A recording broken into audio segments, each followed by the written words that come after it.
We certainly will. We're going to start with the COVID-19 situation in South Korea, though. The country is experiencing a sizable drop in the number of new daily Omicron cases, especially compared to a couple of weeks ago when the virus hit its peak. On the vaccination front, children in South Korea aged 5 to 11 will begin receiving shots from Thursday if their parents are okay with them being vaccinated. For more, our reporter Choi Min-jung is here in the studio with us. Good morning, Min-jung. Good morning. So let's start with the local front. How many infections are we expecting today? Mok-yeon, we're expecting to see a big drop in the number of cases today, hovering around 320,000. From midnight to 9 p.m. Wednesday, South Korea saw a little over 313,000 cases, and this is around 100 cases fewer than a day ago. Compared to 2 weeks ago, when the country saw the Omicron peak, the tally dropped by a whopping 236,000 cases. The outbreak in the country is now on a downward trend. However, health authorities are still on alert over record-breaking numbers of severely ill patients. But they did give reassurances that the number of severely ill patients is lower than initial forecast of 2,000 at most. Thanks to oral pills and Omicron's comparatively mild effects, officials have downgraded their projection to a maximum of 1,700 severe cases. Now, while Korea has been seeing this massive surge in the run-up to and during the peak of Omicron cases, actually the number of new infections around the world is on the decline. Right, Mark. While the global COVID-19 tally has dropped last week, South Korea posted the most number of infections in the world for the fourth straight week.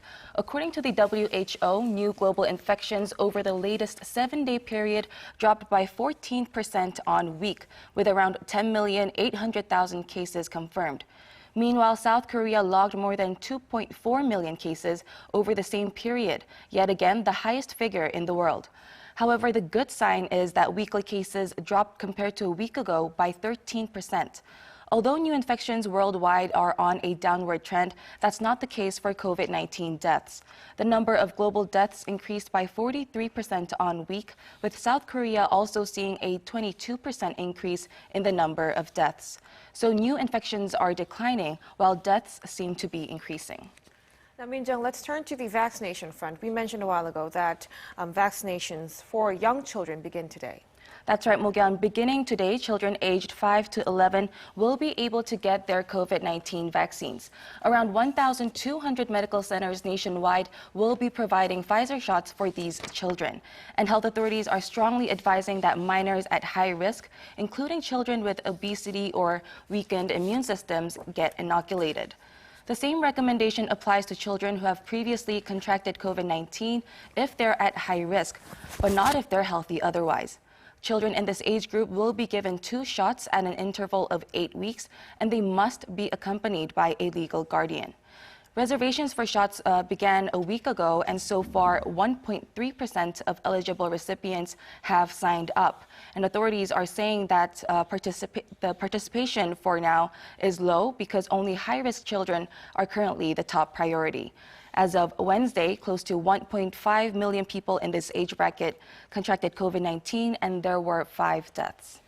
Now, over in the United States, the FDA has approved a second booster shot for older Americans. Perhaps as a result of this, South Korean health authorities are considering giving the green light to giving a 4th booster shot to some people in society here as well.